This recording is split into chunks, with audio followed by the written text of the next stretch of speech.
Hello friends, this is Madhu and welcome to our YouTube channel M with Madhu. दोस्तों, इस video में हम discuss करेंगे ईवीएस के क्वेश्चंस जो सीटेट नवंबर 2012 में पूछे गए थे। 2011 में आए ईवीएस के पोर्शन को हम डिस्कस कर चुके हैं और हमने सीटेट का जो 2012 के जनवरी में पेपर हुआ था उसको भी डिस्कस कर लिया है। आप प्लेलिस्ट से जाकर उसे चेक कर सकते हैं।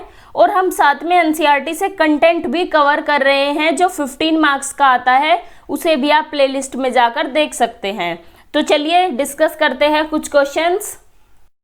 फर्स्ट क्वेश्चन है, पर्यावरण अध्ययन की कक्षा में संकल्पनाओं को स्पष्ट करने के लिए कविताओं और कहानी कथन का प्रयोग डैश सहायता करना है। आपके ऑप्शंस है पाठ को आनंददायी और रोचक बनाने में। सेकंड है स्थानीय एवं वैश्विक स्तर पर संसार की प्रकृति को खोजने और कल्पना करने की योग्यता को बढ़ावा देने में। थर्ड है शिक्षार्थियों में निहित भाषा एवं सांस्कृतिक विविधताओं का ध्यान रखने में। फोर्थ है सही दिशा में विद्यार्थियों की ऊर्जा का सारणीकरण करने में। तो आंसर क्या होगा इसका आंसर होगा ऑप्शन सेकंड, यानी कि स्थानीय एवं वैश्विक स्तर पर संसार की प्रकृति को खोजने और कल्पना करने की योग्यता को बढ़ावा देने में। जो कविताएं और कहानियां होती हैं उनसे कल्पना करने की योग्यता बढ़ती है, चिंतन कौशल यानी कि थॉट प्रोसेस भी डेवलप होती है और इससे बच्चों की जो सृजनात्मकता यानी कि क्रिएटिविटी होती है वह भी बढ़ती है। सेकंड क्वेश्चन है, सहयोगात्मक अधिगम में पुराने एवं अधिक दक्ष विद्यार्थी छोटे एवं कम कुशल विद्यार्थियों का आकलन करते हैं। आपके ऑप्शंस है समूह में द्वंद्व, सेकंड है गहन प्रतियोगिता, थर्ड है उच्च उपलब्धि और स्वयं गरिमा, फोर्थ है उच्च नैतिक विकास। तो क्यों करते हैं वे आकलन? इसका आंसर होगा ऑप्शन थर्ड, यानी कि उच्च उपलब्धि और स्वयं गरिमा। सहयोगात्मक अधिगम में जो बड़े और अधिक दक्ष विद्यार्थी होते हैं वे छोटे और कम दक्ष विद्यार्थियों का आकलन करते हैं।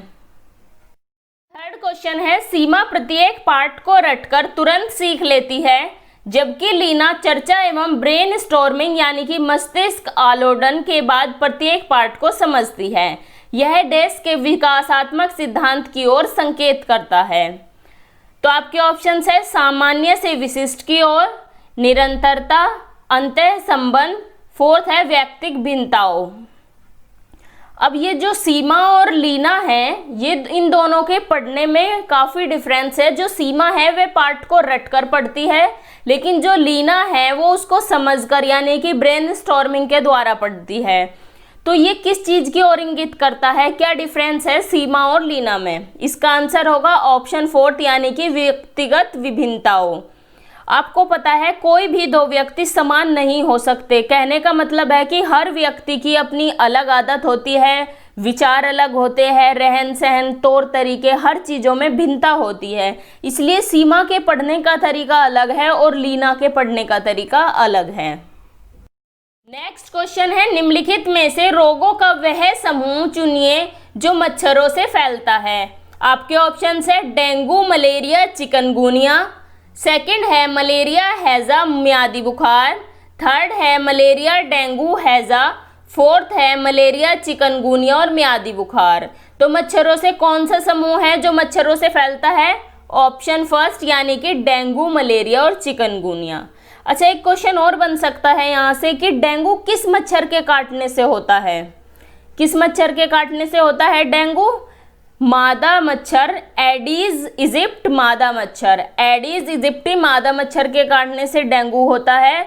और मलेरिया, यहाँ से क्वेश्चन और आ सकता है कि जो मलेरिया है वह सबसे पहले ये किसने पता लगाया था कि ये मच्छर के काटने से होता है? ये भी आपका एनसीईआरटी में दिया हुआ है 5th क्लास की। किसने पता लगाया था? रोनाल्ड रोस थे, उन्होंने पता लगाया था कि मलेरिया मच्छर के काटने से होता है। इन फैक्ट्स को भी आप याद रखेंगे। 5th क्वेश्चन है, सांपों के संदर्भ में सही कथन चुनिए। आपके ऑप्शंस है हमारे देश में केवल 4 तरह के जहरीले सांप पाए जाते हैं, सेकंड है नाग यानी कि जिसे कोबरा भी बोला जाता है, जहरीले सांपों का एक प्रकार है, थर्ड है जहरीले सांप के 4 खोखले दांत होते हैं। जब सांप किसी व्यक्ति को काटता है तो जहर इन खोखले दांतों से उसके शरीर में चला जाता है। फोर्थ है सांपों के कांटे की दवा सांप के जहर से ही बनाई जाती है। अब बताइए ऑप्शन कौन सा इसमें से राइट है। इसमें सही ऑप्शन है ऑप्शन थर्ड, यानी कि ए, बी और डी सही है। ए क्या है, हमारे देश में केवल 4 तरह के जहरीले सांप पाए जाते हैं। बिल्कुल 4 तरह के जहरीले सांप हमारे देश में पाए जाते हैं। और कौन कौन से हैं वे? नाग, करैत, दुबोया और अफई। कौन कौन से? नाग, करैत, दुबोया और अफई। ये 4 तरह के जहरीले सांप है जो हमारे देश में पाए जाते हैं। सेकंड है नाग यानी कि कोबरा, बिल्कुल ये भी एक जहरीला सांप है। थर्ड में दिया है कि जहरीले सांप के 4 खोखले दांत होते हैं। ये यही आंसर गलत हो गया क्योंकि 4 खोखले दांत नहीं 2 खोखले दांत होते हैं। एनसीईआरटी में आपको मिल जाएगा, आप देखना, सपेरे की कहानी में मिलेगा आपको ये। उसमें दिया हुआ है कि जहरीले सांप के 2 खोखले दांत होते हैं, इसलिए ये ऑप्शन आपका गलत हो गया। फोर्थ है सांप के कांटे की दवा भी सांप के जहर से ही बनाई जाती है। बिल्कुल इस दवा को सीरम कहा जाता है। तो इसमें आपका ऑप्शन हुआ फर्स्ट, सेकंड और फोर्थ राइट है, सी गलत है। नेक्स्ट क्वेश्चन है निम्नलिखित में से पेट्रोलियम से सही अभिलक्षण चुनिए।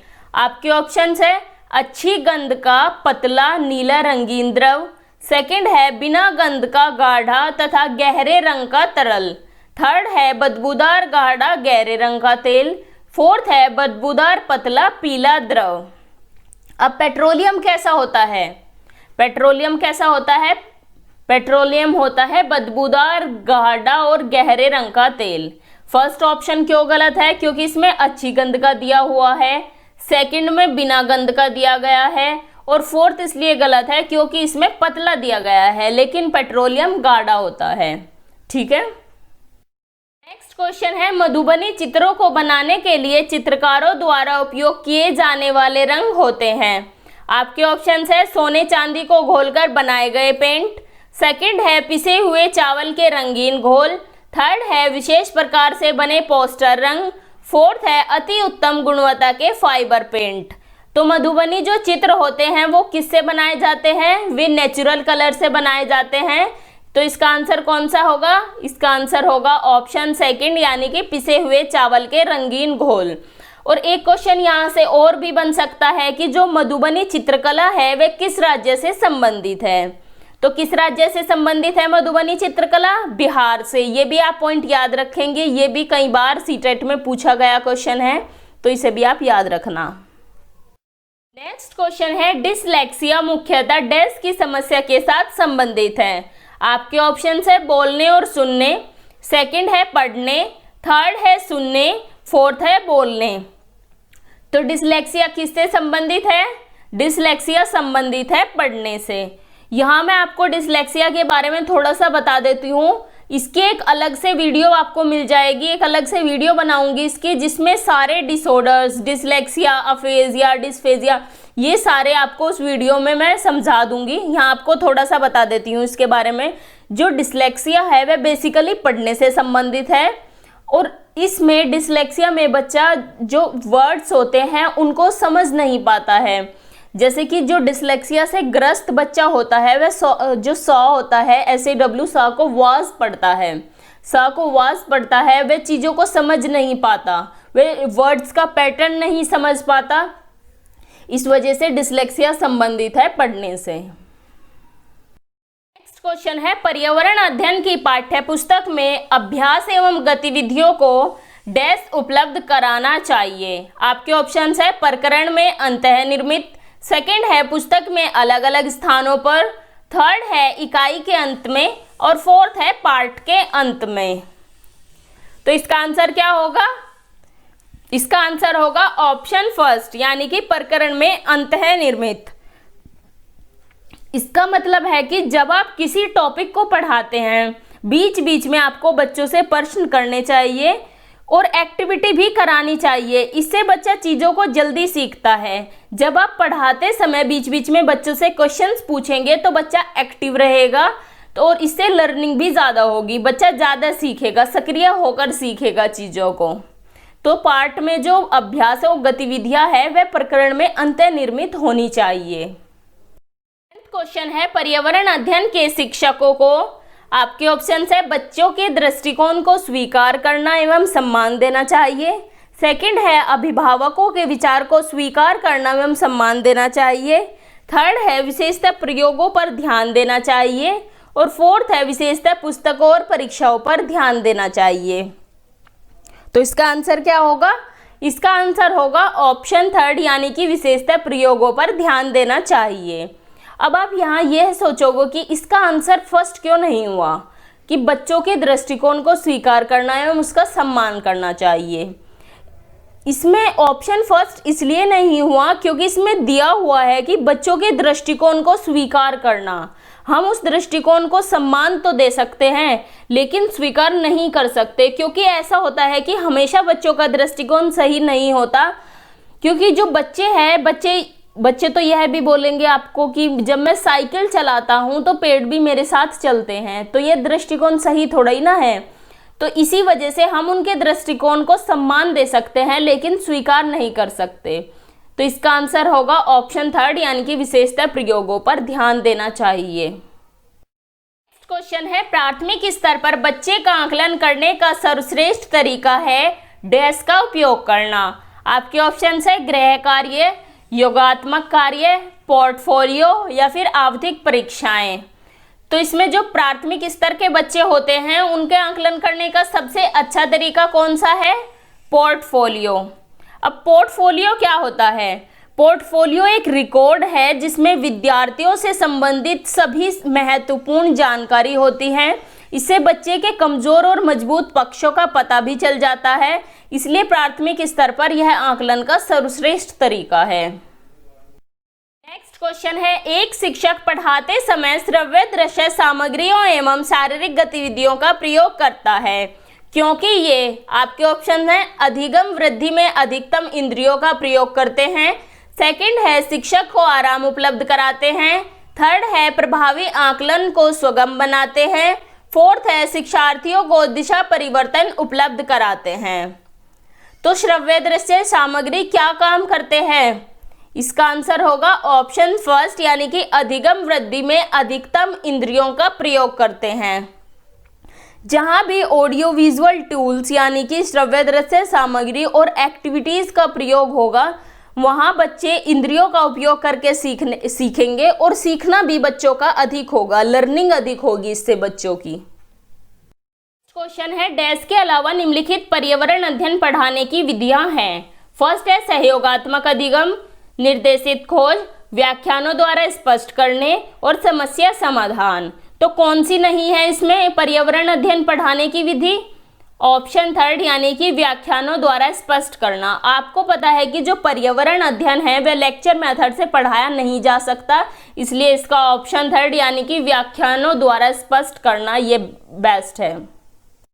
14th क्वेश्चन है डैश के अलावा बच्चों के विकास को आकार देने वाले वातावरणीय कारकों में निम्नलिखित सभी शामिल है। आपके ऑप्शन है शिक्षा की गुणवत्ता, सेकंड है पौष्टिकता की गुणवत्ता, थर्ड है शारीरिक गठन, फोर्थ है संस्कृति। तो हमें इसमें यह बताना है कि वातावरणीय कारक कौन सा नहीं है इसमें। तो इसका आंसर क्या होगा? इसका आंसर होगा ऑप्शन थर्ड, यानी कि शारीरिक गठन। ये शारीरिक गठन जो है ये वातावरण नहीं, ये आपकी हेरिडिटी से संबंधित है। किससे संबंधित है? आपके वंशानुक्रम से संबंधित है, आपकी हेरिडिटी से संबंधित है। बाकी यानी कि शिक्षा की गुणवत्ता, पौष्टिकता की गुणवत्ता और संस्कृति ये सभी एनवायरनमेंट से संबंधित है, आपके वातावरण से संबंधित है, लेकिन शारीरिक गठन आपकी हेरिडिटी से संबंधित है। 15th क्वेश्चन है कक्षा में एक प्रभावी शिक्षण अधिगम प्रक्रिया होती है जब शिक्षक बच्चों के ज्ञान को पढ़ाई जाने वाली नई संकल्पना के साथ जोड़ने में सहायता करता है। इसके पार्श्व में निहित उद्देश्य है डैश को बढ़ावा देना। आपके ऑप्शन है शिक्षार्थी स्वायत्तता, सेकंड है पुनर्बलन, थर्ड है ज्ञान का सह संबंध एवं स्थानांतरण, फोर्थ है व्यक्तिक भिन्नताओं। तो इसका आंसर क्या होगा? इसका आंसर होगा ऑप्शन थर्ड, यानी कि ज्ञान का सह संबंध एवं स्थानांतरण।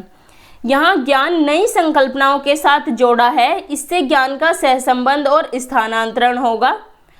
तो इस वीडियो में हमने 15 क्वेश्चन डिस्कस किए हैं। बाकी के नेक्स्ट 15 क्वेश्चन हम इससे अगली वीडियो में डिस्कस करेंगे।